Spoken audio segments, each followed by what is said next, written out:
Share market हे legal gambling आहे, याबद्दल तुम्ही काय म्हणाल?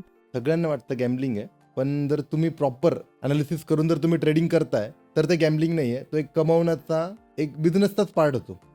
म्हणजे असं जर म्हटलं, जर गॅम्बलिंगमधून मी कमवलंय तर असं नाही आहे. गॅम्बलिंगमधून मी तर काही कमवलं नाही आहे. जे काही आहे ते मी स्टडी करून प्रॉपर गोष्टी शिकूनच कमवलं आहे. ऑलमोस्ट मला 7 ते 8 वर्ष झाले. त्या गोष्टींच्या एक्सपिरियन्समधून मी शिकलो. म्हणजे आपण प्रॉपर ॲनालिसिस करून हां, पैसा बरोबर आहे. कमवतो आहे, तर ते लीगल गॅम्बलिंग नाही आहे.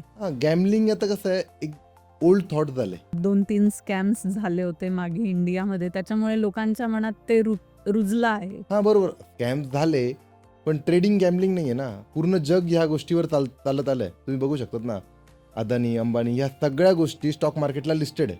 पूर्ण देशाची इकॉनॉमी कोण चालवतंय? Stock market चालवतंय. त्याला तुम्ही गॅम्बलिंग कसं म्हणू शकतात ना? येस. तुम्ही म्हणजे एखाद्या कंपनीमध्ये ॲट द पार्टनर होताय किंवा इन्व्हेस्टर होताय. मग तिथे आपण गॅम्बलिंग थोडी करतोय.